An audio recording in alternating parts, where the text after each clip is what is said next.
to back this up. I kind of lied in the last video, but I wanted to bring this back one particular slide so I can kind of go over these parts again. Now that we've seen these once, let's take one quick look at them again. We have all of these myosin proteins, these big long tails, two big heads that want to do these things called power strokes, and they want to do it with the actin. As I said, actin to me is a little bit more difficult to understand, but you can see that we've now got these ping pong balls of the actin proteins. We've got the tropomyosin, these little ropes that run along here. You can see them down here. And then we have this complex of troponins. And the troponins are going to be the workers that are going to try and pull that block.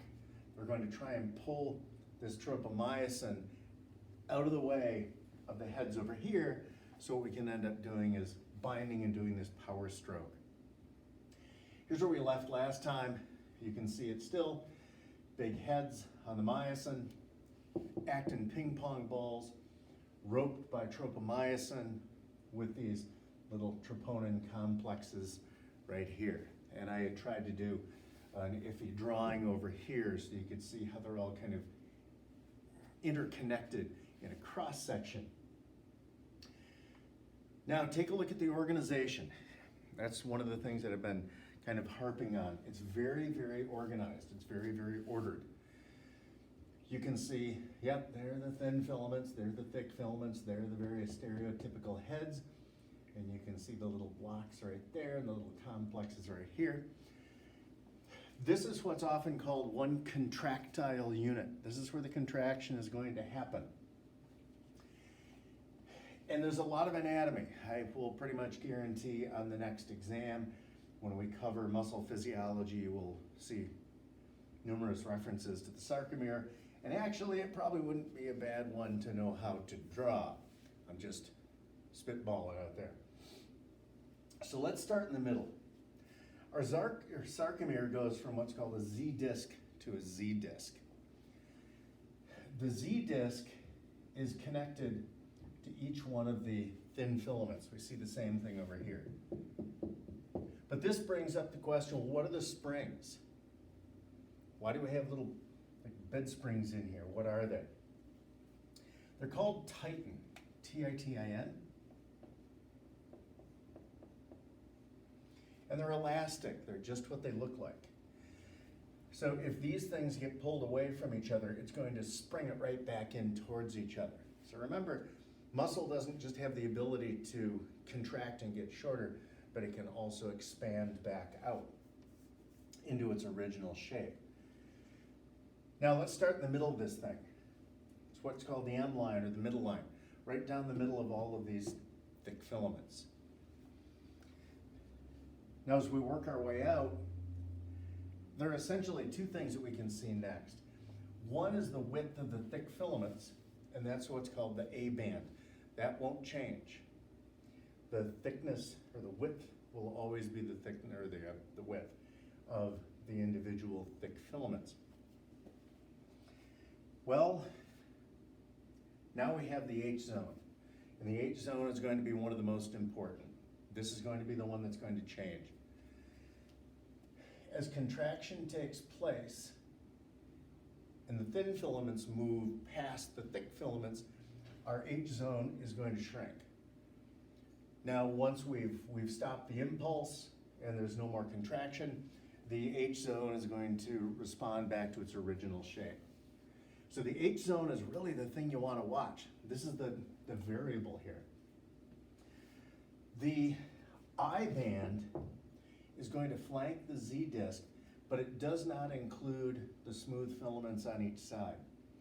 So what we're doing is talking about the I should have said thin filaments, the thin filaments to the end of the titin. Same thing, titin to the end of the filament. I'm sorry, titin to actually the end of the titin, where that's going to connect on to the thick filaments. That was my mistake, strike that. So our I band is essentially from one thick filament to, we're going to get to the next thick filament, because we would have one of those right here. We would have one of those right here.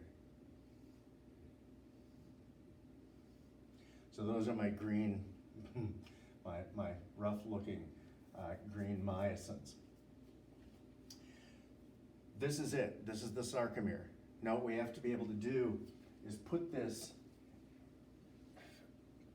together in another level of organization that gets us past the myofibrils, because the sarcomere is just one unit of myofibrils.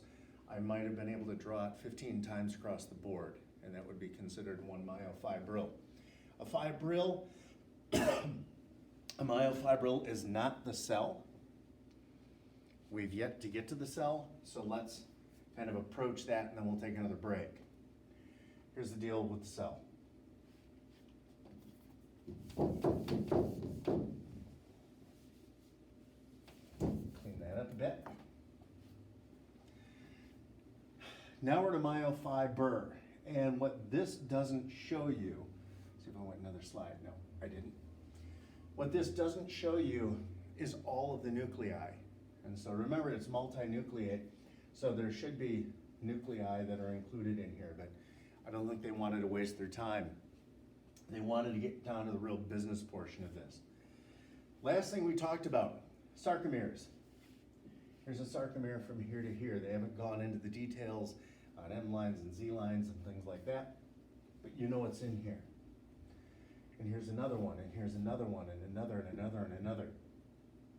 I think what becomes really distinct about this image when we get to a skeletal muscle cell is all of this tubing. There's tubing all over the place. It goes in between the individual sarcomeres. Those are on the outside. Well, this is a modification of what any typical cell that we've learned about would have. And I would ask, if I could, hey, what organelle do you think it's a modification of? And hopefully you would say, hey, that's kind of like the ER. It is like the endoplasmic reticulum, except it's called the sarcoplasmic reticulum.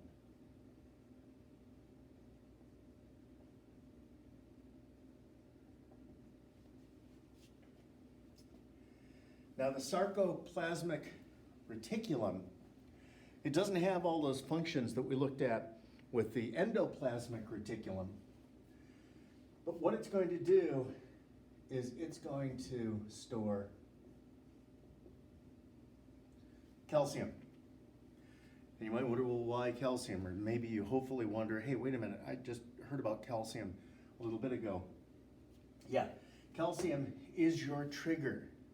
It's your trigger to allow these thick and thin filaments to move past each other. So what we want is all of this SR, if you want to call it that, to be able to spew out calcium. Once that happens, contraction happens. Once the calcium no longer flows out, it relaxes. So if I did this, I'm pouring calcium out right now. When I do this, the calcium's gone back in. So it's that fast that I can dump calcium out just like you and pull it back in. Then down the middle is this tube. And what that tube is called is a T-tubule. And the T-tubule is going to carry the impulse from outside, telling you to contract. We'll go through all of this on the next video. Physiology right from the nerve all the way through contraction and relaxation. If you follow it, it goes up to this sheet. And this sheet is the cell membrane.